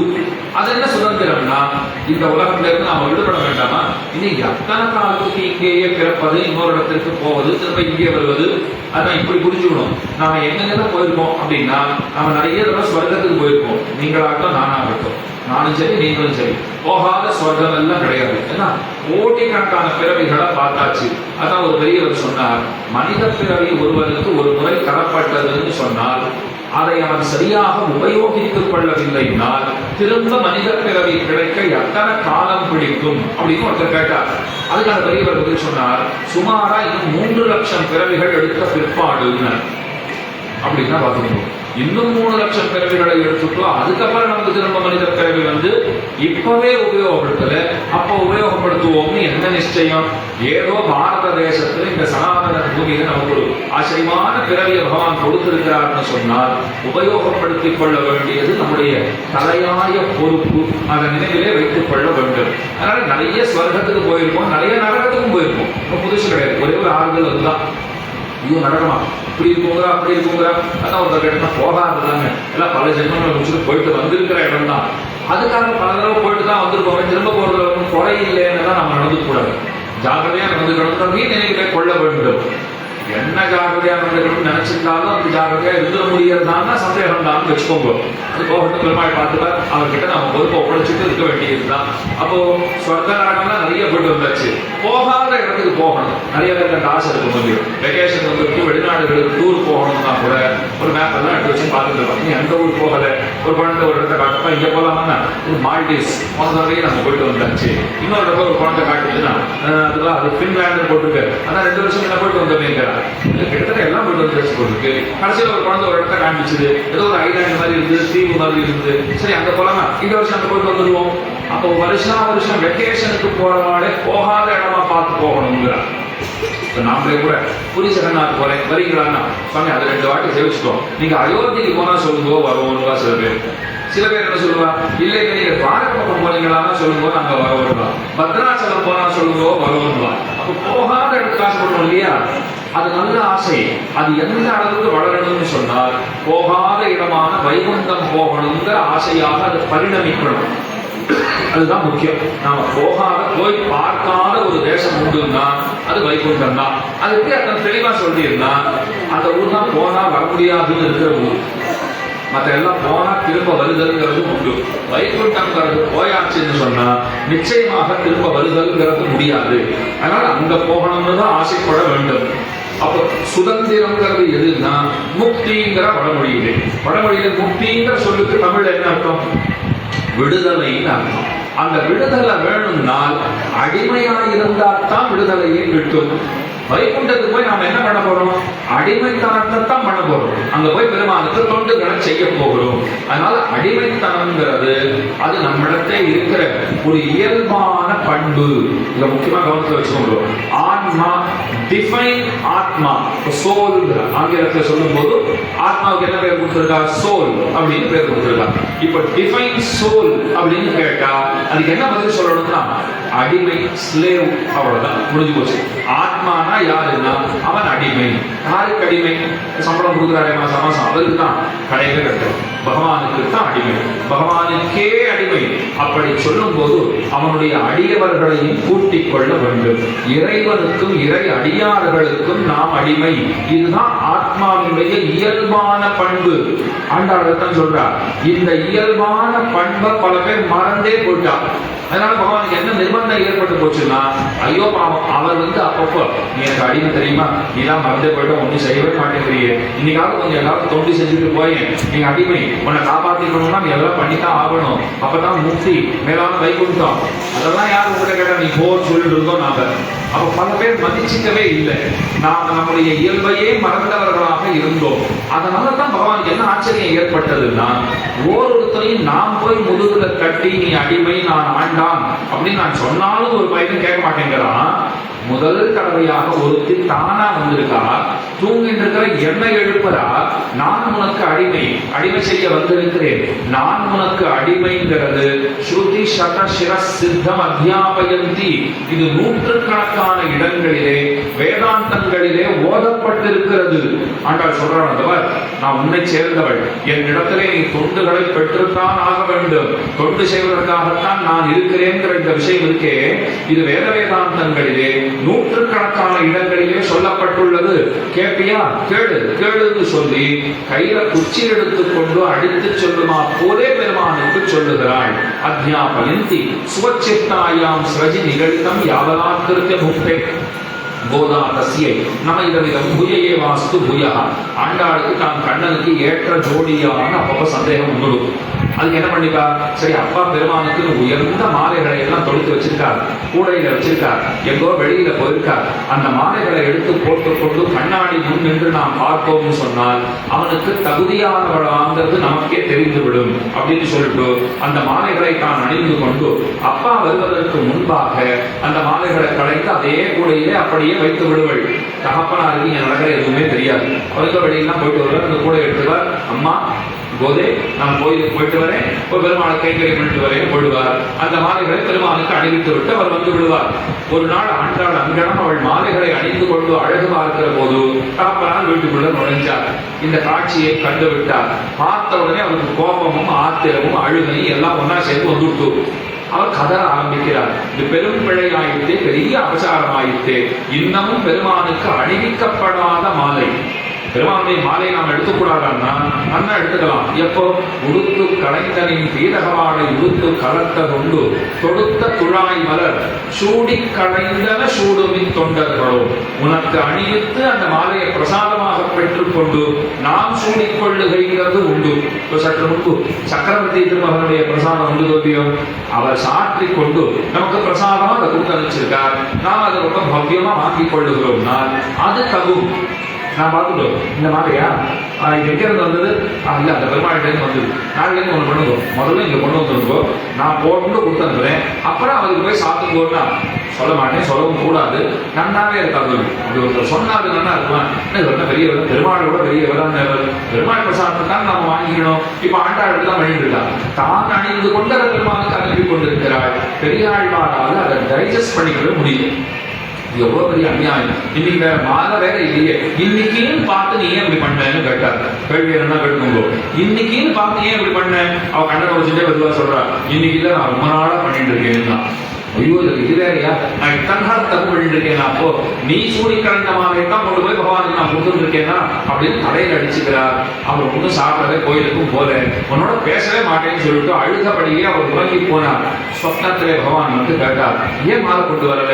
இல்ல இந்த மாதிரி தப்பு நடந்து போச்சு, நாளிலேருந்து இந்த தப்பு நடக்காது, நீ என்னை மன்னித்தருள வேண்டும். என்ன வார்த்தை சொல்லுகிறீர் விஷ்ணு சித்தரே? முதலேருந்து நீர் என்னதான் புஷ்ப கைங்கரியம் செய்து வந்தாலும் இப்ப சமீப காலமா அவள் சூடி கலைந்து அனுப்புகிற அந்த மாலை இருக்கிறதே, அந்த மாலைகள் எனக்கு தருகிற பேரானந்தத்தை முன்பு நீர் சமர்ப்பித்த மாலைகள் ஒருபோதும் தந்ததில்லை. உமக்கு நாம் கட்டளை எழுதுகிறோம், நாளிலிருந்து இந்த புஷ்ப கைங்கரியத்தை நீர் தொடரணும்னு சொன்னால் பூமாலை தொடுத்து நீரே உங்க பெண் கையில கொடுத்து அவள் அணிந்து கொண்டு சிறிது பொழுது அவள் உடலிலேயே அவளோடு சேர்ந்து அந்த மாலை இருந்துவிட்டு அதற்கு பிற்பாடு அது களையை பெற்று திரும்ப இங்கே வர வேண்டும், அப்போதுதான் அதை நாம் ஏற்றுக்கொள்ளுவோம். இவருக்கு ரொம்ப ஆச்சரியமா போச்சுன்னா பகவானே சொல்லிட்டாரு. அடுத்த நாள் ஆண்டாடுத்து அவரே போனார். அம்மா முதல்ல நீ அந்த மாலையை அணிந்து கொண்டு கொடு. அவ கேட்டா, நேற்றுமா அத்தனை சத்தம் போட்டீங்கன்னா இல்ல பெருமாள் சொல்லிட்டார், இந்த மாலையை அவன் மிக உகக்குறான்னு சொன்னார். அப்பவே ஆண்டாளுக்கு தன்னை பெருமானுக்கு பிடித்திருக்கிறதுங்கிறது அவளுக்கு தோன்றிவிட்டது, அந்த எண்ணமானது ஏற்பட்டு விட்டது. சரி, நம்ம இடத்துல அவனுக்கும் நாம் அவனிடத்துல வைத்திருக்கிற அன்பை போலே நம்மிடத்துல அவனுக்கும் அன்பு இருக்கிறது என்று தீர்மானித்துக் கொண்டாள். இப்ப திரும்ப கொஞ்சம் பின்னாடி போறோம். தன்னை வடமதுரையில இருக்கிற ஒரு பெண்ணாக நினைத்துக் கொண்டாள், ஒரு கோபிகையாக நினைத்துக் கொண்டாள். மற்ற பெண்களை சக கோபிகைகளாக எண்ணிக்கொண்டாள். ஊரே வடமதுரை ஆகி போச்சு. கண்ணன் பெருமான் அந்த வடபெரும் கோயிலுடைய தான் கண்ணன், அந்த கோயில் தான் நந்தகோபாலன் இல்லம், கண்ணனுடைய இல்லம். இதை ஒரு பக்கம் நல்லா ஸ்டோர் பண்ணி வச்சுக்கோங்க புத்தி இல்லை. இப்ப இன்னொன்னு சேர்த்துக்கணும், இந்த பெண்கள் அத்தனை பேரும் கண்ணனோடையே சுத்திட்டு இருக்கா இல்லையா? கோபிகைகள்னு சொன்னா கண்ணனை விட்டு பிரியறது இல்லை, கண்ணன் கோபிகைகளை விட்டு பிரியறது இல்லை. அது ஊர் பெரியவர்களுக்கு ரொம்ப பெரிய பிரச்சனையா போயிடுச்சு. இதெல்லாம் எப்ப பார்த்தாலும் இந்த பெண்கள் அத்தனை பேரும் கண்ணனோடையே சுத்திட்டு இருக்காளே, இதனால இந்த பெண்களை பெண் பார்ப்பதற்கு வெளியூர்ல இருந்து ஒருத்தனும் வரமாட்டேங்கிறான். எல்லாம் சேர்ந்து என்ன சொல்லிட்டா, அந்த ஊரா கோகுலமா, ஐயோ அந்த ஊர்ல பெண்ணை எடுக்கவே கூடாது, கல்யாணம் கட்டி கொள்ளுவதற்கு தோதான பெண்கள் அந்த ஊர்ல யாருமே இல்லை. ஒருத்தர் சொன்னார், என்ன இப்படி சொல்லிட்டேன், 5 லட்சம் குடி பெண்கள், 10 லட்சம் 15 லட்சம் குழந்தைகள் அங்கே இருக்கிறார்களே, இருக்கா? எல்லாரும் கண்ணனோட தான் இருக்கா, கண்ணன் பின்னாடி தான் சுத்திட்டு இருக்கா. ஆமாமா, அதுவும் வாஸ்தவம் தான், எப்பவும் கண்ணனோடு தான் விளையாடி கொண்டு இருக்கிறார்கள். பிரத்யட்சமா நேர பார்த்து கண்ணனோடையே சுற்றி கொண்டு இருக்கிற பெண்களை நாம எப்படி நம்ம வீட்டு பையன்களுக்கு எல்லாம் முடிப்பதா? அதனால அங்க போகவே கூடாது. ஊர் பெரியவாழ்ல பார்த்தா ஊர் பேரே கெட்டு போச்சு, இந்த கண்ணன் ஒருத்தனாலையும் இந்த கோபிகைகள்னாலையும். இவர்களை எப்படி திருத்துவது? நயமா சொல்லி பார்த்துட்டோம், கண்ணனோட போகக்கூடாதுன்னு எத்தனையோ சொல்லிட்டோம். இவெல்லாம் கேட்கறதா தெரியல. இனிமே வேற ஏதாவது பலவந்தமா ஏதாவது பண்ணி பார்க்க வேண்டும். என்ன செய்யலாம்? இல்லை, நாம ஒரு இடத்துல ஒரு நிலவரையை உண்டாக்குவோம், ஒரு அண்டர் கிரவுண்ட் பிளேஸ் ஒன்று தயார் பண்ணுவோம். அது பெருசா இருக்கணும். அத்தனை பெண்களையும் கொண்டு போய் அங்கே வைத்து விட வேண்டியது, ஒழித்து விட வேண்டியது. கண்ணன் வெளியே இந்த பெண்கள் எங்கே எங்கே தேடி தேடி கலைத்து போவான். பெண்களுக்கு கண்ணனை போய் பார்ப்பதற்கு வாய்ப்பே ஏற்படாது. பெண்களுக்கு உண்டான சௌகரியங்களை எல்லாம் நாம பண்ணி கொடுத்துருவோம். கொஞ்ச காலம் போகட்டும். மெல்ல மெல்ல அவர்கள் கண்ணனை மறந்த பிற்பாடு அவர்களை வெளியிலே விடுவித்து விடுவோம். அப்புறம் நாம பார்க்கிற பசங்களுக்கு பார்த்து கல்யாணம் பண்ணி வைத்து விடலாம். இது இவர்களுடைய திட்டம். அப்படியே நிலவரைங்கிறது உண்டாக்கப்பட்டது. அந்த பெண்களை எல்லாம் கொண்டு போய் நிலவரையிலே குடி அமர்த்தினார்கள். கண்ணன் பாவம் வழியில சுத்தி சுத்தி வரார். கோபிகைகள் எங்க போனான்னு தெரியல. கோபிகைகள் உள்ளுக்குள்ளே புழுங்குகிறார்கள், கண்ணனை பார்க்காமல் கவலைப்படுகிறார்கள். கொஞ்ச காலம் இப்படியே போச்சு. திடீரென்று ஊரிலே வானம் பொய்த்து போனது, மழையில்லாத ஒரு நிலை, ஒரு தரித்திரம் ஏற்பட்டு போச்சு, பஞ்சம் ஏற்பட்டு போச்சு. மழையே இல்லை, பயிர்கள் எல்லாம் வாடி வதங்கி கிடக்கின்றன. பெரிய பஞ்சம் ஏற்பட்ட காலம். அந்த சமயத்திலே எல்லாரும் ஒரு மீட்டிங் போட்டா, மழை வரணும்னா என்ன பண்றதுன்னு தெரியலையே, ஏதாவது வழி இருந்தா சொல்லுங்கோ. அப்ப ஒரு பெரியவர் எழுந்து சொன்னார், வேணா இப்படி பண்ணலாம், நம்ம பெண்கள் எல்லாம் ஒரு நோன்பு நோற்றார்களாகில் நிச்சயமாக மழை உண்டு அப்படின்னாரு. எந்த பெண்கள்? நாம எல்லாரையும் நிலவரையில போட்டு அடைச்சு வச்சிருக்கோமே, எத்தனை நாள் அடைச்சு வைக்கிறது? இப்ப வெளியில விட வேண்டிய காலம் வந்தாச்சு. அவர்கள் நோன்பு நோற்றால் தான் மழை உண்டு அப்படின்னு ஒரு வயசுல பெரியவர், ஜோதிஷம் எல்லாம் தெரிஞ்சவர் வச்சுக்கோங்க, சோதிடம் தெரிந்தவர், அவர் அப்படி சொல்லிட்டார். உடனே மற்ற பெரியவாள்லாம் பார்த்தா, சரி அவர் சொல்லியிருக்காருன்னா சரியா தான் இருக்கும், பெண்களை விடுவிக்க வேண்டியதுதான். ஆனா அவர் சொல்ற அந்த நோன்பை செய்யணும்னு சொன்னால் அதற்கு நிறைய சாமகிரிகள் எல்லாம் தேவை, பொருள்கள் எல்லாம் தேவை. ஒன்னொன்னு ஓரோ இடத்துல கிடைக்கும். யார் போய் வாங்கிட்டு வருது? ஒன்று அயனாவரத்தில் இருக்கலாம், ஒன்று வில்லிவாக்கத்தில் கிடைக்கலாம், ஒன்று திருவல்லிக்கேணியில் கிடைக்கலாம், ஒன்று ஸ்ரீபெரும்புதூரில் கிடைக்கும், ஒன்று காஞ்சிபுரத்தில் கிடைக்கும், ஒன்று ஜெய்ப்பூர் வரைக்கும் போயிட்டு வரணும்னா அதுக்கெல்லாம் போறதுக்கு சாமர்த்தியம் இருக்கிற ஒரு பிள்ளை வேண்டாமப்போ. அப்ப அந்த நோன்பை இந்த பெண்கள் அனுஷ்டிக்க வேண்டும்னா அதுக்கு இத்த கொண்டா அத்தை கொண்டான்னு சொல்லிட்டே இருப்பா. இப்போ கல்யாணங்கள்லாம் பண்றச்சே கூட சமையல்னு வச்சுட்டோம்னா 2 ஆப்ஷன்ஸ் உங்ககிட்ட உண்டு. ஒன்று மொத்தமா கான்ட்ராக்ட் கொடுத்துடுறது, அது ரொம்ப சொல்லும்போதே வரமா சொன்னது, அதுதான் சௌகரியம், நாமளும் அதைத்தான் நம்ம வீட்டில் பண்ணோம் அப்படின்னு சொல்லுவாங்க. கான்ட்ராக்ட் மொத்தமா நீங்க கொடுத்துட்டீங்கன்னா அவர் ஒரு பில்லை போட்டு உங்ககிட்ட கொடுத்துடுவாரு. சாமான்கள் எல்லாம் அவரே மொத்தமா வாங்கி இறக்கிப்பாரு.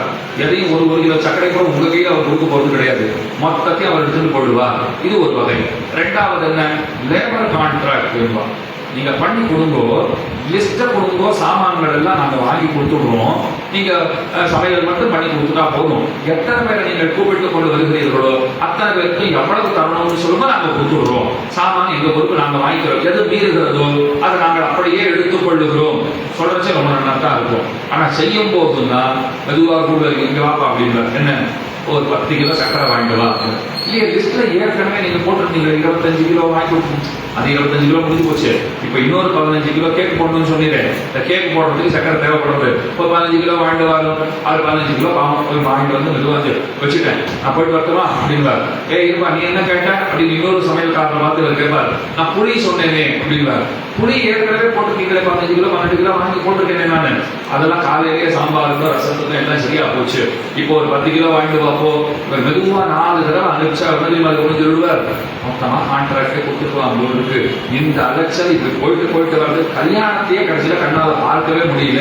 இதை வெளியில சுத்தறதுக்கு தான் சரியா இருந்தது. அப்ப அதுவே பெட்டர்.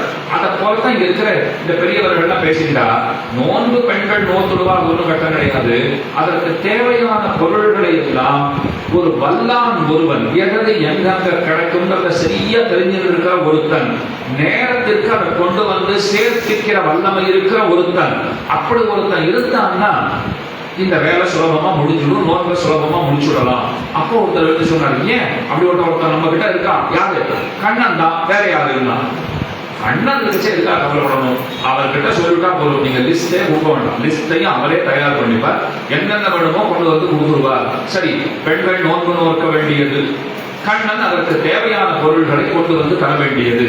இதுல இருக்கிற ஒரு ட்விஸ்ட், ஒரு வேடிக்கை பண்பு என்னன்னா, எவர்கள் கண்ணனும் பெண்களும் கூடக்கூடாதுன்னு பிரித்து வைத்தார்களோ இப்ப அவர்களே இந்த 2 பேரும் சேர்ந்து வேலை செய்ய வேண்டியது முடிவு பண்ணிட்டார். பெண்கள் நோன்பு நோக்க வேண்டியது, தேவையானவற்றை கண்ணன் வாங்கி கொண்டு வர வேண்டியது. சரி, நோன்பேறதுக்காக மழை வேணும் பொருட்டு, இதை ஞாபகத்தை வச்சுக்கோங்க.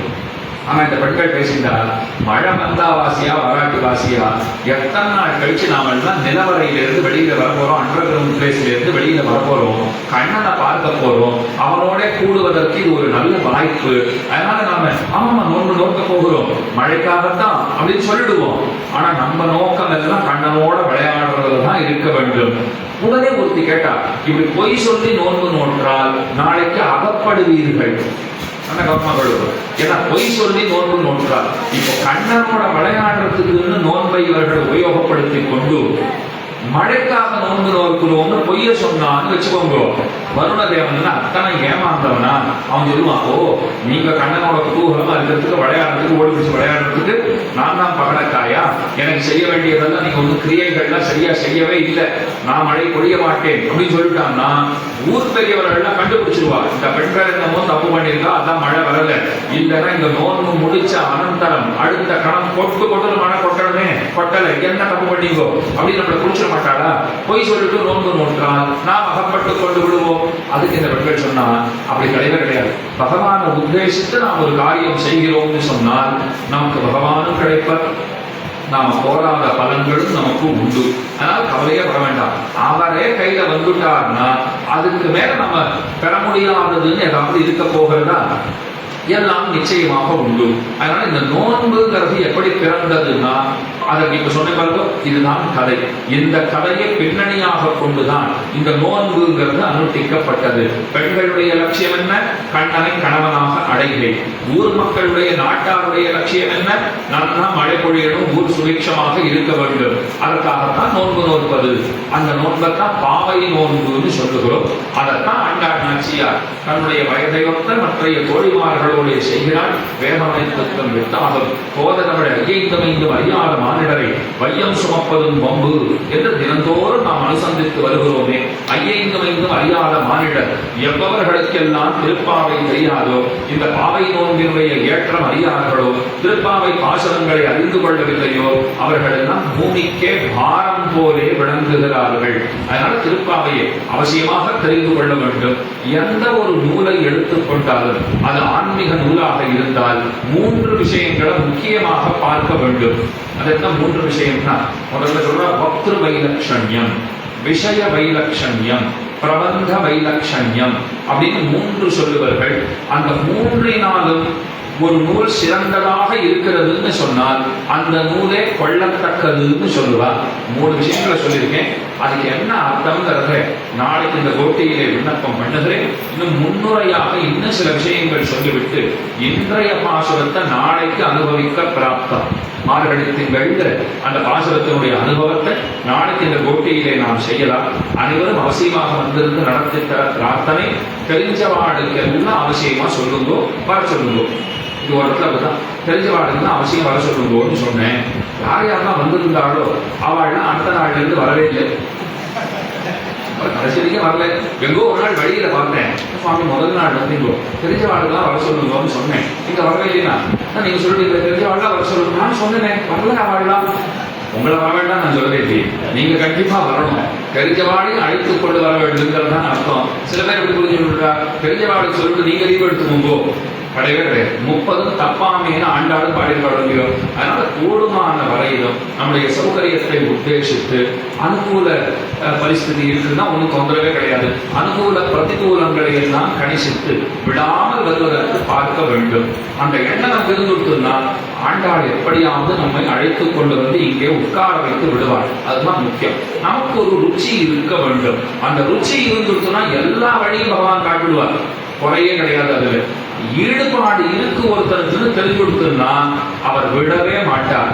ஈடுபாடு இல்லைன்னா அந்த ஈடுபாட்டை எப்படி உண்டாக்குவதுன்னு பார்த்துட்டே இருப்பார். அதனால அவசியமாக அனைவரும் வந்து நடத்தி தர வேண்டும் பிரார்த்தனை. நாளை சாயங்காலம் சரியாக 6:45 மணிக்கு இந்த இடத்துல உபன்யாச கோஷ்டி அது தொடங்க பெறும்.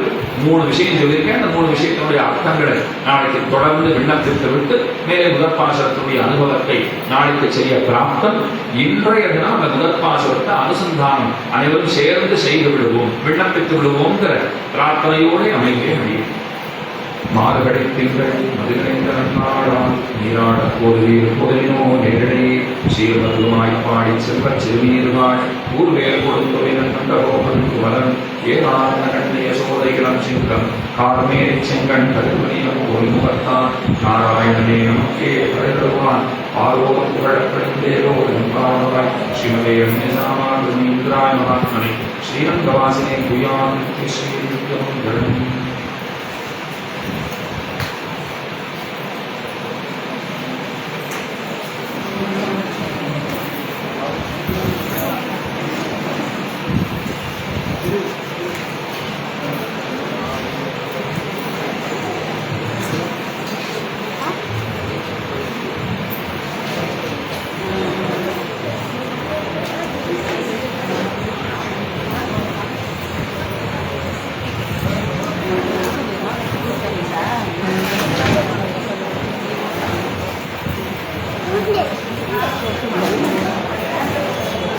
Hãy subscribe cho kênh Ghiền Mì Gõ để không bỏ lỡ những video hấp dẫn.